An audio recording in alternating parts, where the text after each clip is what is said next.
Welcome to Paranormal Universe.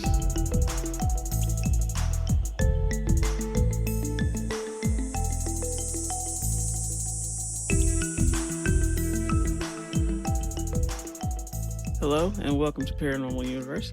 I'm Chris. And this is Tina. This is episode 4. Today we have some pretty cool stories for you. But first off, I would like to thank you all for listening. We now have listeners in 6 different countries.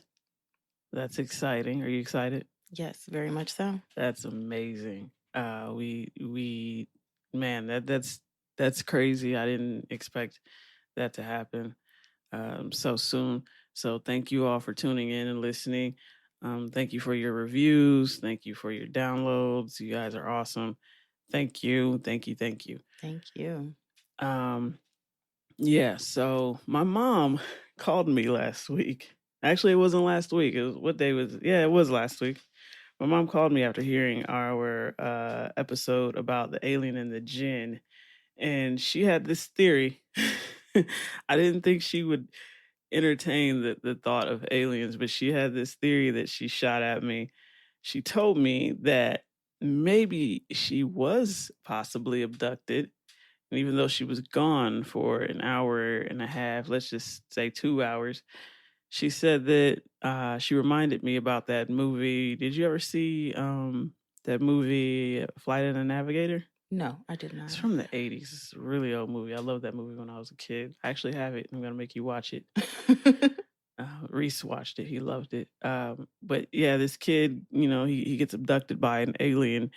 He goes looking for his little brother in the forest at night. His little brother ran off, and he goes looking for him, and he falls and hits his head, and he wakes up, and he goes back home, and everyone's aged 8 years except for him, and he finds out that he was taken by an alien. So, and he, in their time, he was only gone for maybe a couple hours, but in all actuality, in aliens' time, he was gone for 8 years. So that was my mom's little theory on that. That was pretty interesting that she had even thought about that or even gave the alien story a second thought. So yeah, that's pretty awesome. And also a reminder that my mother listens, so I have to watch my mouth and I have to behave. So yeah. So we have a story from Galadfia. Please correct me if I just pronounced that wrong. I'm so sorry. But yeah, we have a story from this person. They are from Canada, and they sent us a story about a small town that they grew up in. So here we go. I felt like sharing some of my experiences, first and second hand, that I had while growing up in a small rural town. From age 9 to 15, I lived in a very small northern town in a Canadian province. This town was the first European settlement in the province from way back in the late 1700s. The last remaining original building while I was living there was an old Hudson's Bay Company trading post. Most people living in the town were either full-blooded Cree or Métis, with a few white families thrown in, one being mine, and there were a few First Nations reservations around the area. Basically, a super old town with a lot of First Nations history. Here are my first-hand experiences. The first house we lived in always had a heavy energy in it. That's what I remember most clearly about it. That in my room was always cold, no matter how warm it was in the rest of the house. For a while, nothing seemed off other than that. I do remember our dog, Shadow, a rescue mutt who looked like a black wolf dog, would always sleep in my room then. That was a bit out of the ordinary too, since when we got her, she had always favored my older sister and slept in her room until we moved into that house. A few nights, I would see her growling at nothing I could see in my room or at the top of the stairs. When I started going to school and attempting to make friends, the question would, of course, come up about where I lived. As I said, the town was small, very small.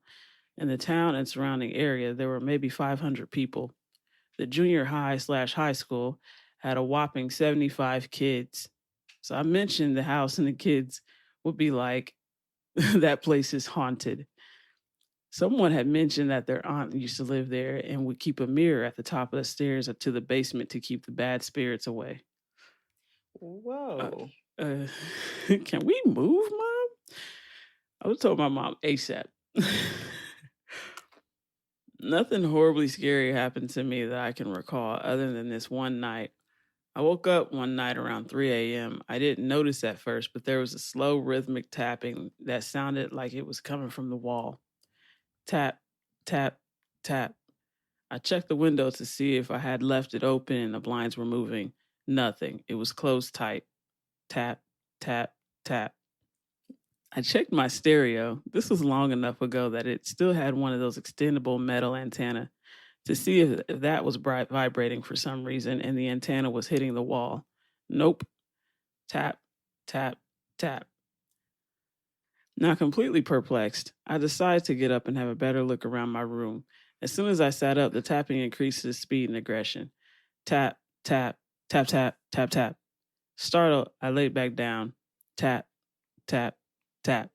I tried once more and the same thing happened. Tap, tap, tap, tap, tap, tap, tap. So I laid back down and did what every kid does. I threw the blankets over my head and somehow I managed to fall back to sleep. When I woke up again, it was 7 a.m. The sun was up and my room was quiet. That was the only night I remember Shadow not staying in my room that night. Eventually, we moved to a better house in a different area. The air was lighter and the rooms brighter, but still there was something off. I began to see shadows out of the corner of my eyes on the periphery of my vision. Dark heads poking around corners or peeking through the banister on the stairs. I know about shadow people. That scared me, and I'm not even seeing it. I didn't then. I can say I can say though that it was never outright aggressive, just enough of a feeling of otherness that it unsettled me and my friend. Every once in a while I would hear my dad come home from work, the garage door would open and close. I'd hear my dad close the truck. There was a heavy metal door from the garage into the house. I would hear that open and close, and then my dad would put his briefcase on his desk. I'd turn around for my cartoons to greet him and he wasn't there. Then almost always an hour later, I'd hear it again, and this time it was actually my dad. It wasn't until one day when my sister and I were having a conversation over lunch that one of us mentioned seeing a shadow in the house, and from there, the stories that we had all kept to ourselves started coming out. Wow, secondhand experiences. My sister, whose room was right next to our dad's office and the entrance to the garage therein, also had the imitation of our dad come home. She also told us that one time she went to use the washroom and it was occupied. She waited outside the door, heard the toilet flush and the sink turn on and off, the fan and the light turn off. The door unlocked and opened, and no one walked out. Oh. Okay. Man, this is, yo, I'd be scarred for life. Another time, she was in her room talking to her boyfriend, telling him about George, because we were dumb kids and decided to name the shadow person. He laughed it off and, like any silly boy with something to prove, started mocking him. She said a wind blew through the office outside her room and blew papers everywhere toward the guy. She also had weird experiences in our first house. Being the edgy teen that she was, she insisted on having a room in the basement. She said that she would see red eyes at night sometimes and hear her name called. Another time she went to her friend's place. The friend's place happened to be the old original Hudson's Bay Company building. Being the genius, spooky kids that they were, they thought they would play with a Ouija board. This ended up with another massive gust of wind, her friend speaking in tongues and footsteps on the fire escape.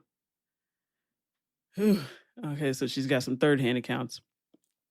This is called Devil's Footprints. People often reported bipedal cloven footprints left in the snow. Enough people up there were avid hunters and trackers that I'd trust them to know the difference between a natural animal print and something other. The old hospital. Some nights, a mist would form in the outline of the old foundation of a hospital that no longer existed. And Wendigo. Many of the First Nations kids I went to school with would talk about seeing Wendigo in the woods. At the time, I had no idea what a Wendigo was, just that the kids were very freaked out about it.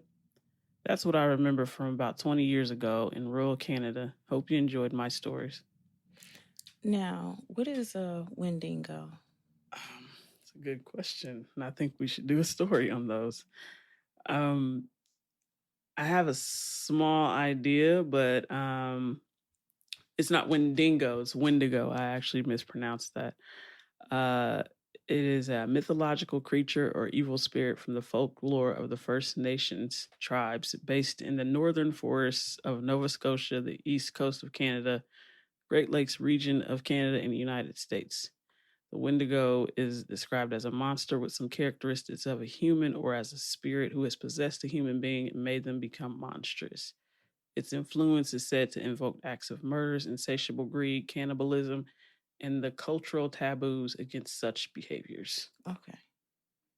All right. That's pretty I should do a interesting. story on that. We should do a story on that one day. The Wendigo. Okay. Yeah, she had some pretty spooky things going down in her house. She had a lot. that I don't know, man. That the whole bathroom situation with her sister, I would have just ran away from home. I would have packed my little stick with my Your little bandana. hobo bag. Yeah, my hobo bag. I would have like the cartoons when somebody would be running away. I'd pack get my little stick from outside, get my bandana, grab my most prized possessions, wrap them around that stick, and I'm out. We're not doing this. We are not doing this today. The mirror at the top of the stairs. Um, that was creepy. Um, I know that there's a lot of tales around mirrors, um, and beliefs around mirrors. And she said that the mirror was at the top of the stairs in order to keep the spirits from coming up the stairs or something. I'm guessing so. Maybe she said the woman said that she put the mirror in the basement to keep the spirits away. Was it the basement door? Yeah, it was something along those lines. I know that mirrors are placed in certain places and they're not. Remember on American Horror Story when that lady had the baby sleep in a closet and all the mirrors were facing him? Yes. Now that I never looked into the mirror position. I had a mirror in some apartment one time and I had a friend come over and she said, "You have to move that mirror now." And I was like, "Why?" She said, "Your mirror is not supposed to be in that position and you can let demons in your house." And I was like, "Okay." And she freaked out and I went ahead and moved the mirror. But if anyone has any information about mirrors and placements and all that stuff, I would greatly appreciate if you sent in email and let me know. Because I hear a lot of stuff about mirror placement and how it's supposed to be placed, how it's not supposed to be placed, and I like to put up mirrors. And she did have an interesting line in there about the mirror placement in the hallway or in the stairwell. And I didn't know exactly what the reasoning for that was. Um, Anything else about that? It was a lot of interesting stuff in there. There was a lot going on. The footprints in the snow.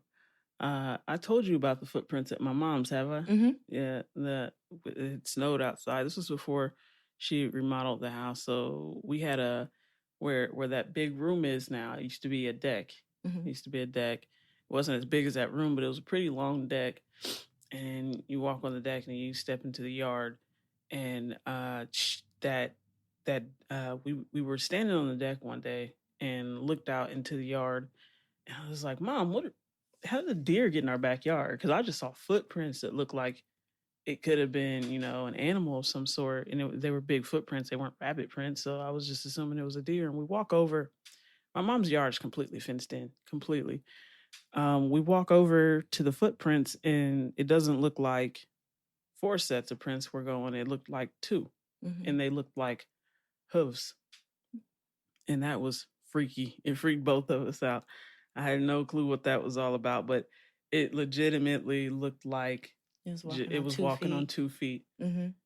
So we never figured out what that was, but it definitely, you can tell when it's an animal that's walking on all fours. Yeah. But it definitely looked like 2 feet. Yeah. Yeah, that's pretty creepy right there. Yeah. Yeah. And they went from the house, like they were going from the house to the fence by the basketball court. Mm-hmm. They went that way and then to the fence, and then there weren't any on the other side of the fence, and there weren't any from the deck, because it started at the deck and went to the fence by the basketball court, and we didn't see any prints on the other side because it was a fresh snow. It had just snowed. We didn't see any prints on the other side of the Mm-hmm. fence, and we didn't see any prints that went onto the deck. So That's pretty weird. yeah, Yeah, you can't explain that. yeah, that was maybe like the first within the first couple of years we lived in that Mm-hmm. house. Yeah, that's ooh wee. Yeah, those footprints were creepy. Mm-hmm. You ready for your story? Yes, I am. The next story we have here is from Kestrel Crow, and it goes: Can anyone explain what is happening? I've lived in this house for many years in South Wales, just a while away from Cardiff, alongside my mother and my sister. I don't know much history apart from the fact that this house is old. A lot of people have lived in this house, and certain parts are older than others. Um, that's pretty neat. They've probably had, reconstruction done, Yeah, stuff added on. yeah, they've probably done a lot. Yeah. Since I've moved here, there have been a couple of strange occurrences. I'll begin with the most common occurrence, which is also the first, and it still continuously happens. It always happens at night and in the dark. I was just starting high school, and my mom had gotten me an iPad mini for Christmas. I would watch YouTube videos mindlessly late into the night, and I began to stay up later and later. I didn't notice at first because I would be focusing on the videos, but there were sounds downstairs. Cupboards would slam open and then close, and drawers would sometimes open. Now, just to be clear, no one in the family was doing this. My mother snores, so I know she was asleep in her room. But my sister has also heard it. Hey, that snoring lets you get away with a lot when you're a little kid. Hey, you hear them snoring? I can go downstairs and steal those snacks now. Yeah. On many occasions, my sister would wake me up to come hide in my room with me before we would eventually get numb to it. It still happens today. I've tried to capture it on camera, but the sounds are always too faint. I even had one of my ex boyfriends over to hear it while my sister and mother were away in Ireland. I went downstairs to confront what was there, and there was nothing except an open cabinet. That has got to be so frustrating. Yeah. You can't get confrontational with an open cabinet. Now, I'm quite a skeptic myself, so it's hard to believe this is an entity of some kind, but there is no draft of any sort that could blow the cabinets open. There's another thing that I think may be related to it. Early one morning, my sister woke me up in a panic, screaming and crying, saying someone was following her to her room after going to the bathroom. She heard tapping on the mirror. She got all freaked out. As she was walking towards her room, the tapping followed her past the windows and into her room. She hid under the covers and it stopped. She told me that she stayed there until it got bright outside and went to come get me. As she got out of the covers, her teddy bear giraffe looked in her direction and fell onto the floor. Nope, nope, The nope, nope, giraffe nope, just looks at her and drops. nope. It was probably spooked. The giraffe fainted. The giraffe saw everything. The giraffe fainted. It was by the window. It's like I'm good, love, and joy. I have never seen my sister cry. She has tough skin, exactly like my Nan, so seeing this shocked me. I grabbed her hand and we went downstairs to watch TV to take her mind off things. The cupboards started moving. They were making sounds like tapping while we were downstairs. I decided it would be better if we went outside. So we sat outside and watched the wildlife to calm down.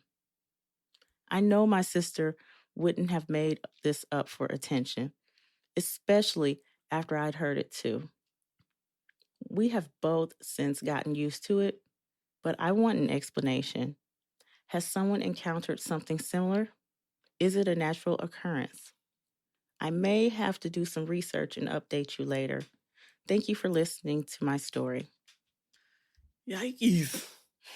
I bet the giraffe knows everything. The giraffe has seen it all. She needs to get a medium to talk to that giraffe. Is that a medium, a psychic? Yeah. We need to put that giraffe in the hot seat. Strap it down to a chair. Like the old, like how they do on interrogations and cartoons. They got the lamp under the big light bulb above their head, and they're sitting in a dark room. What did you see? Yeah, I know, right? We have to question that giraffe. Giraffe has the answers. But on a serious note, yes, that is absolutely strange. And if anyone does have any ideas, if anyone has had a similar encounter, please let us know. Send us an email so that way we can talk about it on the air and maybe get her some answers, because this is a very interesting, unique encounter. And we can get her an update. And if she does have an update, I want her to let us know. Send it in so that we can know what she found. I don't know. The house, she did say, was very old. There were certain parts that are older than others. Well, the thing about that is, if the house has been updated and remodeled and changed, it also might be unsettling to whatever spirits were there before the changes. That typically happens even in houses that relatively aren't old. When you make changes, you're doing construction, you're adding a room, or you're changing something about where this spirit has been this whole time. They tend to cut up. they tend to act up and pretty much throw a fit and become way more active. So depending on how old a lot of that construction is or anything, I don't know how long they misbehave and how long that, how recent those updates have been or those additions have been to that house. But, that tends to aggravate spirits and makes them a lot more active. So also, what's buried under the land? That too. Yeah, it could be the land. It could, especially in where were they? South Wales. Wales. That it could be anything. Yeah, there's what's the history way before the structure was built on top of there. What's deep down in there. I would try to look into the history of what was there before. Has anything happened there? Yeah, just looking to see if maybe there's any natural occurrences that are in that area. Just do some research and see if there's anything there. Yeah. Yeah, they probably would rather debunk this since they're not really a paranormal believer. So I don't know if they're leaning more toward trying to figure out a logical and non-paranormal explanation, or if they're leaning toward, okay, if this is paranormal, what could it be?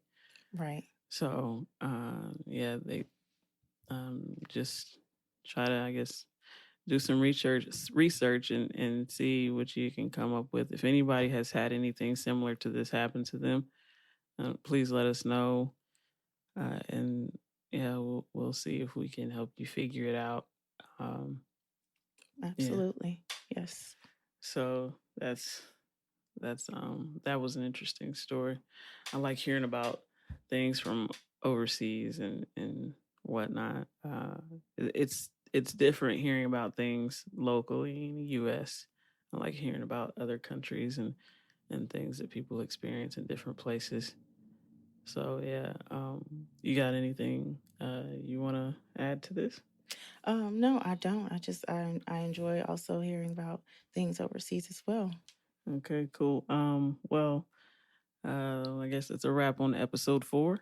Thank you so much for listening. Thank you. Thanks for your downloads again. Please subscribe wherever you get your podcast so you can get updates on new episodes and when they'll be listed.